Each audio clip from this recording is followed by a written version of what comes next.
couldn't breathe. My hands trembled against the bathroom counter as Sienna's reflection appeared behind me in the mirror. Her lips curled into a satisfied smirk. "And to think God gave me the first baby," she said, voice dripping with triumph. "I guess he knew who the real daughter-in-law was." The porcelain edge bit into my palms. Only Marcus and Grandma knew about my miscarriage. I hadn't even told Harper. The bathroom lights suddenly seemed too bright. They exposed every crack in my composure as I struggled not to shatter in front of her. "How do you—" I started. Sienna's smirk deepened. "Walls are thin, sweetie. Maybe cry quieter next time." "I was passing by Marcus's old room when you two were talking about it last month." "My name is Rachel. I'm 32 and an art teacher. This is the story of how I dismantled a family tyrant with nothing but truth. I'd married into the Parker family 8 months ago. Marcus and I returned from our honeymoon to find his parents. Catherine and Oliver had prepared a small welcome in their living room. Light snacks, fresh flowers, Catherine's signature touch. But it was his grandmother, Vera, Marcus's 80-year-old Nana, who made the whole place feel like home. "Welcome back, sweetheart," Nana said, shuffling from the hallway with her cane and a mischievous smile. "I brought out your favorite, sea salt toffee." I hugged her gently. "You remembered." I handed her a small embroidered pouch filled with lavender candies and a soft cotton scarf I'd stitched on the plane. "Something for you." She lit up. "You've got a heart stitched with gold, Rachel." Marcus chuckled beside me. "Told you she'd love it." Then came Sienna, wife of Marcus's brother Jack, breezed in like a perfume commercial. All heels and click-click confidence. She was holding a stack of glossy envelopes. "Just dropping off birthday invites for Mom," she announced, already halfway toward the door. Catherine called out, "Oh, come in!" Rachel and Marcus just got back. Sienna glanced at me with a polite smile that didn't reach her eyes. I reached into my bag and handed her a small gift. "Just something little from Santorini." She peeked inside. "Oh, looks like something you'd find at an airport kiosk." A dry chuckle, then more sharply. "Also, Rachel, you probably shouldn't call me by my first name anymore. We're sisters-in-law now, you understand, right?" "Sure," I said, trying not to let the sting show. The door clicked shut behind her. Nana gave me a sideways glance. "That girl wears sugar like armor." I smiled weakly and excused myself to help Catherine in the kitchen. The incident should have warned me. I hadn't yet learned to recognize the pattern. Sienna's public politeness masking private cruelty. At Catherine's birthday lunch the following week, Sienna presented a pale pink box containing a handbag from Madison and Fifth. Easily $1,000. Catherine gasped in delight while I sat with my modest handmade mint green apron. I suddenly felt foolish. "Did you make this?" Catherine asked when she opened my gift. I nodded. "You mentioned once that aprons always looked frumpy. I wanted to make one that fit your taste." For a moment, silence. Then Catherine beamed. "Rachel, it's gorgeous, and you remembered the color." "Well," Sienna chimed in, "you're definitely good with your hands."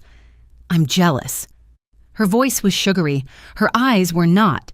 I excused myself to the restroom where Sienna cornered me.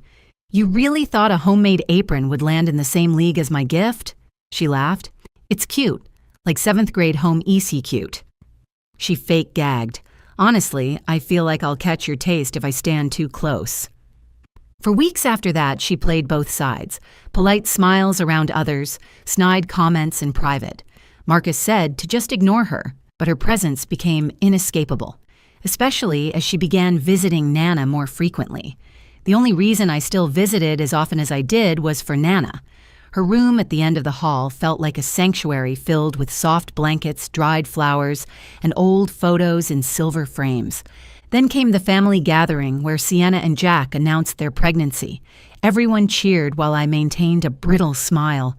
The joy I wanted to feel for them was smothered by the memory of my own loss 3 months earlier. "Oh, and there's something else," Sienna added demurely. "We've been thinking it might be easier if we lived here after the baby's born. At least for a little while. We'd even renovate. Our treat." Oliver frowned slightly. "That's a generous thought, but wouldn't it get cramped?" "We wouldn't want to burden you." Sienna said, lowering her eyes. But if money is the issue— Not at all, Oliver interrupted kindly. If it's about affording a place, we're happy to help. Right, Catherine? Catherine nodded, beaming. Of course. Sienna's lips twitched upward. Later, while rinsing teacups in the kitchen, Sienna appeared behind me. Well, she purred. That went better than expected. I turned. Didn't want to live here anyway? The place smells like cedar and regret. I just needed the down payment. She leaned closer. It's cute that you still think being friends with Nana will get you anywhere.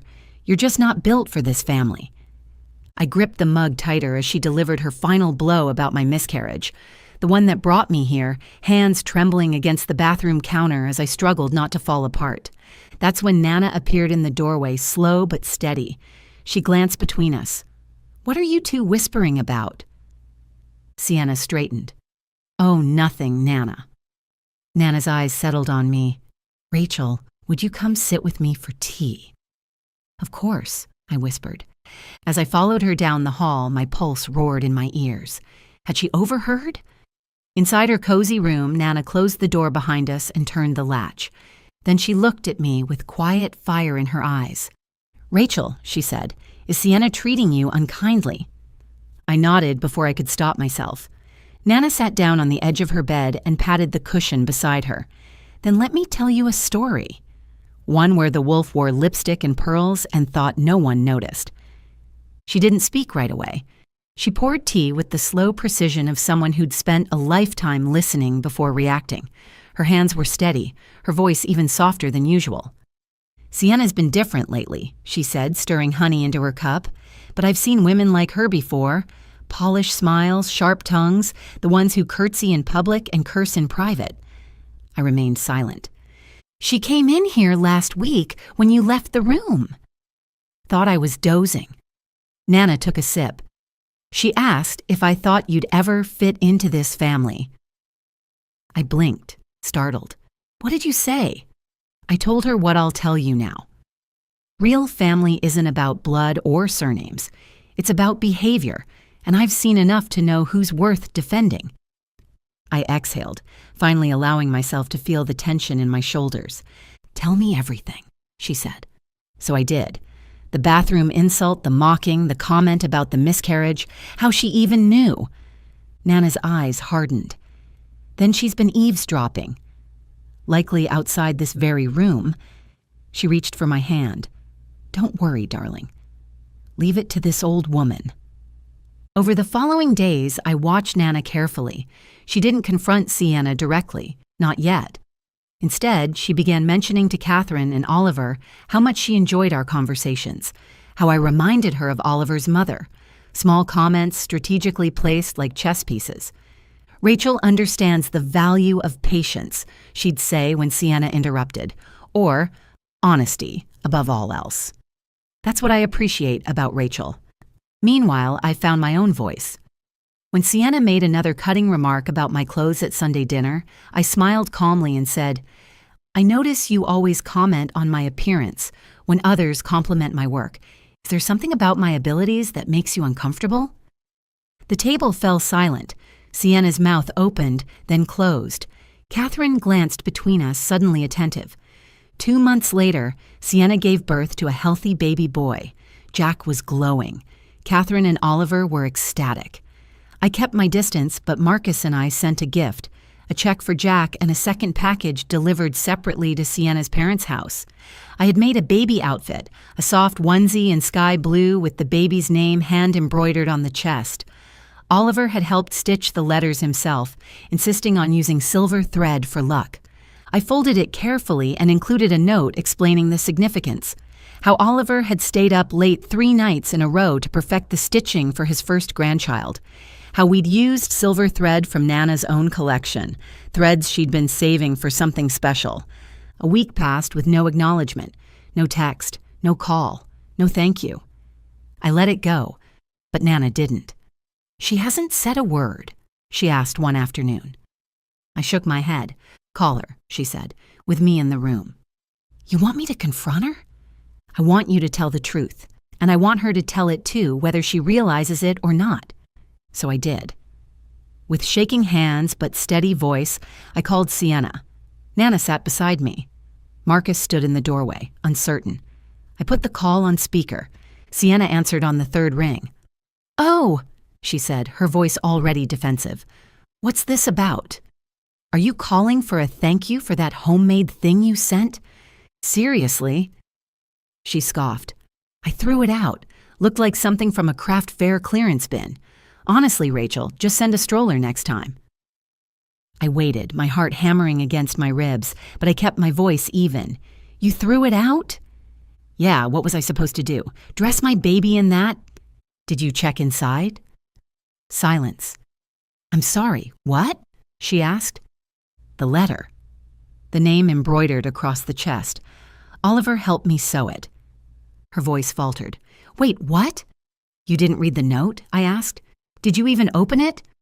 I heard rustling, then a muffled voice in the background. "Mom, where's that bag I threw out?" "What bag?"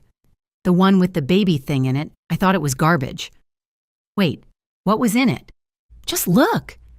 Sienna came back on the line, breathless. "Okay, Rachel, I think there's been a little misunderstanding."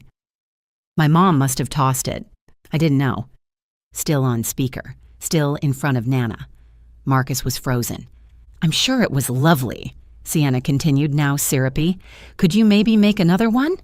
Just this once." "You mean the one you called garbage?" She laughed nervously. "I didn't mean that. It's just, I didn't know, and Jack would be heartbroken if he knew. Please." I looked at Nana. She nodded once. "Fine," I said. "Just this once, for Oliver's sake." "Thank you," Sienna whispered. As I ended the call, Nana turned toward the hallway. "Catherine, Oliver, you heard all that?" They stepped into view from the next room. Catherine's face was pale.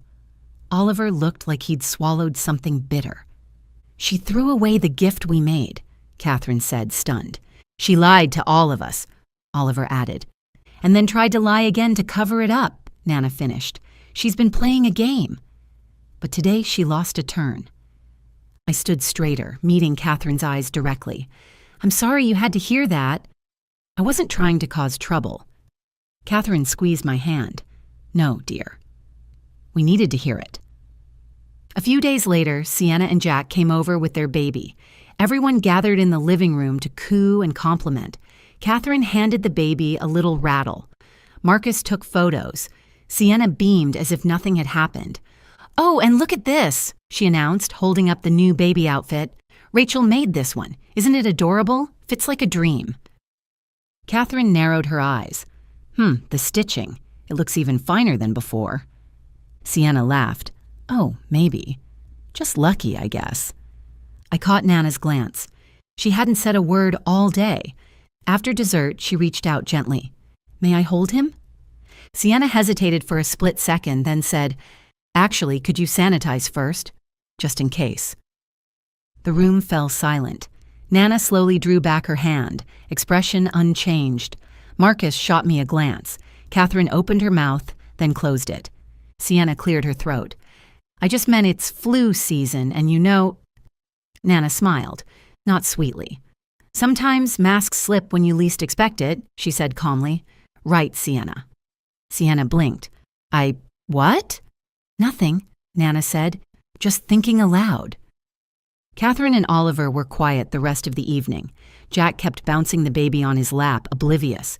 Sienna stayed tense, eyes flicking toward Nana every few seconds. Later, I found Nana on the porch, watching the stars with her hands folded neatly in her lap. "She won't stop," I said quietly, sitting beside her. "She always twists things." "I know." "She lied again today." "She did." "Why didn't you say anything?" Nana turned to me.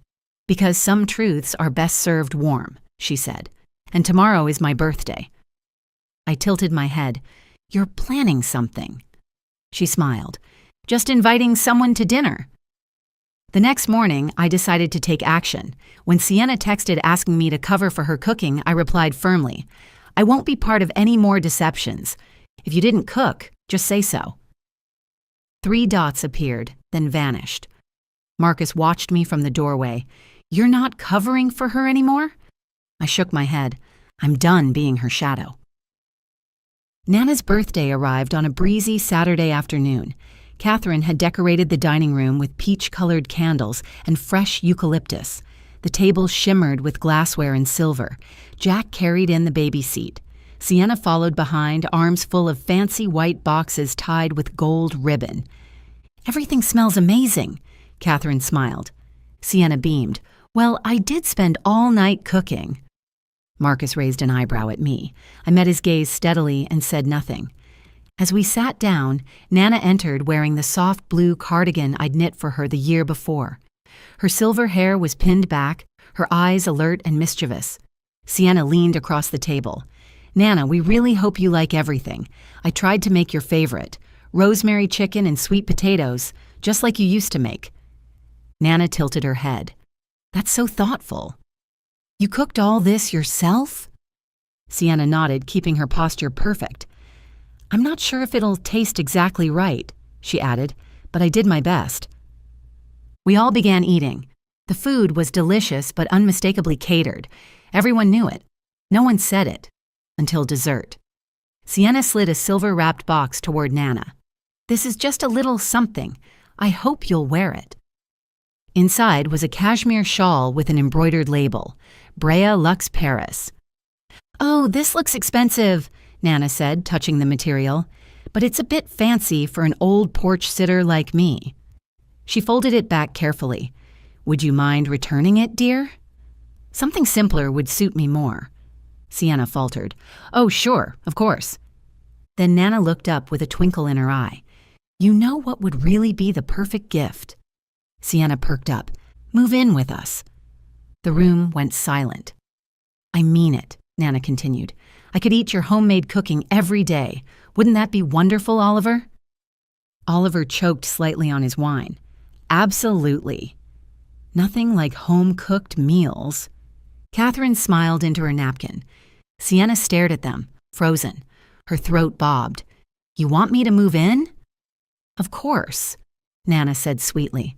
"We could turn the guest room into a nursery. You wouldn't have to lift a finger. Just feed us those delicious meals." Jack smiled, not catching the undertone. "That'd be cozy." Sienna blinked hard. "Actually, Her voice cracked. "I didn't cook anything today." Now Jack turned toward her. "What?" "I ordered everything," she blurted. "I just didn't want to disappoint Nana." Nana leaned forward. "Well, you should have just said that," she replied calmly. Sienna gave a nervous laugh. "So I'm off the hook for moving in." Nana's smile sharpened. "Oh no, darling." That was a joke. Sienna's face drained of color. "But don't be too relieved," Nana added, picking up her teacup. "I'd rather you not set foot in this house at all if you can't tell the truth." Sienna stammered. "What?" I spoke up, my voice stronger than I'd expected. "You don't have to pretend anymore, Sienna. We all know. The insults when no one's listening, the lies about cooking, throwing away Oliver's gift." Catherine set her fork down. "She's right." "You've lied," mocked Rachel, disrespected Nana, tossed out something Oliver helped make, and then smiled through every minute of it. Sienna looked to Jack. "You're just going to sit there?" Jack's jaw clenched. "Wait, what did you throw out?" I took out my phone, unlocked the audio folder. "Want to hear the part where she calls the baby gift garbage?" Sienna lunged across the table. "Stop it!" She snatched the phone from my hand, nearly knocking over a glass. The baby, startled by her scream, began wailing. "What do you people want from me?" Sienna cried. "You all act like I'm the monster here." She stood, chest heaving, hair falling out of place. "I was just trying to make a good impression." "You think I had it easy coming into this family?" Catherine raised an eyebrow. "You had every opportunity to be kind. You chose control instead." Jack got up, lifted the baby from the carrier, rocking him gently. "You need to go," he said quietly. Sienna looked at him like he'd slapped her. "You're siding with her?" "I'm siding with the person who didn't lie to my family," he said, "and didn't throw my father's gift in the trash." Sienna stood frozen, her voice small. "Where am I supposed to go?" Catherine handed her a coat from the back of the chair. Back to the people who raised you to think cruelty is strength. Sienna looked around one last time. No one met her gaze. Then she walked out. Weeks later, Jack filed for divorce. Sienna moved back in with her parents and began sending him texts full of passive-aggressive jabs and dramatic guilt trips. When he didn't answer, she tried begging, then threatening, then offering shared custody in exchange for money. In the end, it was her parents who agreed to pay modest alimony. They even apologized to Jack, embarrassed by their daughter's behavior. After 6 months of legal proceedings, the divorce was finalized. Jack received primary custody of their son, and Sienna got supervised visitation twice a month, an arrangement she rarely utilized. Jack eventually met someone new, Diana, a nurse who loved baking and asked Nana for gardening advice. His son adored her from the start. After dating for nearly a year, they moved into an apartment nearby, just a short walk from Oliver and Catherine's place. As for Marcus and me, we stayed with his parents for a while after Jack moved out. When I became pregnant again, Nana helped me prep a nursery in the sunniest corner of the house. We had twin daughters, Emma and Olivia. It was Nana who chose their names. "Your name means you," she told me once. "I figured they should be gentle and strong too."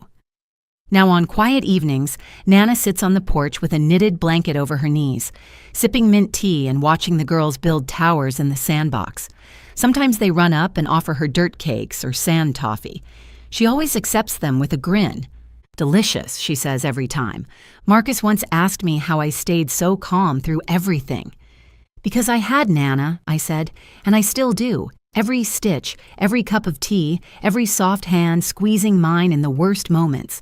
She was there." I watch her now, laughing with my daughters, and I think, please, Nana, live a long, long life and keep watching them grow. Before you go, here's a quick bonus for sticking around. If you love learning and growing like I do, you need to try audiobooks. I've got an exclusive deal with Audible. Your first month is completely free. That's access to over 500,000 titles. Zero cost to you. All the details are waiting in the description. Don't miss this one.